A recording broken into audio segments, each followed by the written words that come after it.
ಎಲ್ರಿಗೂ good morning, welcome back to my YouTube channel ಹಳ್ಳಿ ಸೊಗಡಿನ ಬ್ಲಾಗ್ಗೆ. ನಾವು ಎದ್ದಿನ ಮಂಚರ್ದನ್ನು ಒಳಗೆ ಕೂತೀವ್ರಿ. ನಮ್ಮಪ್ಪ ಆಲ್ರೆಡಿ ಎದ್ದಿಕಿಸಿಂದ ಹೆಣ್ಕಸ್ ಮಾಡಕತ್ತಾರ ನೋಡ್ರಿ. ಅವರೆಲ್ಲ ಜಲ್ದಿನೇ ಹೇಳ್ತಾರೆ. ಸೊ ಅದನ್ನು ನೋಡಿ ನಾನು ಜಲ್ದಿ ಎದ್ದು ಮಲ್ಗೆ ಹೂವು ಹರ್ಕೊಂಬಂದಿರಿ. ಚೆಂದ ಕಾಣತಿದ್ವಿ, ಅದಕ್ಕೆ ಹರ್ಕೊಂಬಂದಿರಿ. ನಮ್ಮವ್ವ ಅಲ್ಲಿ ಉರಿ ಹಚ್ಚತ್ತಾಳ್ರಿ. ನನಗೇನು ಬೇರೆ ಕೆಲಸ ಹಚ್ಚಲ್ರಿ ಅವರು. ಹಿಂಗಾಗಿ ನಾ ಮಾಡೋಕ್ಕೇನಿಲ್ಲ ತೆಗಿಸಿಂದ ಬಂದು ಒಲಿ ಉರಿ ಹಚ್ಚಿದ್ದು ಮುಂದೆ ಕೂತೀನಿ ರೀ. ಅಟ್ಟಂಟಿ ನಮ್ಮಪ್ಪ ಊರಾಗ ಹೋದಾರಿ. ನಮ್ಮವ್ವ ನೋಡ್ರಿ ತನ್ನ ಡೈಲಿ ರೂಟೀನ್ ಸ್ಟಾರ್ಟ್ ಮಾಡಿ. ನನ್ನ ಮಗ ಎದ್ದು ಕಿಸಿಂದ ಎಲ್ಲಿ ಬಂದೀನಿ ನಾನು, ಎಲ್ಲಿಲ್ಲ, ಇದೇನು ವಾತಾವರಣ ಅತ್ತೆ ಎದ್ದು ಕೂತು ಗಾಬರಿಲೇ ಹುಡುಕ್ಯಾಡಕತ್ತಾನ ರೀ. ನಾನು ಕಡಿ ಹುಡುಕ್ಯಾಡಿ ಕಂಡು ಹಿಡ್ದು ಬಿಡ್ತಾನೆ ರೀ.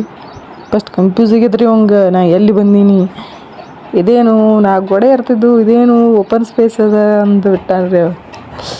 ನೋಡ್ರಿ ನಮ್ಮ ತಾಟ ಎಷ್ಟು ಚಂದ ಕಾಣ್ತದ, ಹಸಿರ ಎಷ್ಟು ಚಂದ ನೋಡ್ರಿ. ಇಂಥದ್ದೆಲ್ಲ ಯಾವ ಸಿಟಿಯಾಗ ಎಲ್ಲಿ ಸಿಗ್ತದೆ ರೀ. ನನಗಂತೂ ಹಳ್ಳಿ ಲೈಫ್ ಇಸ್ ಬೆಸ್ಟ್ ಅಂದ್ರೆ ಬೆಸ್ಟ್ ನೋಡ್ರಿ. ನಿಮಗೆ ಹೆಂಗತ್ತೆ ಹೇಗೆ ಕಮೆಂಟ್ ಮಾಡಿರಿ.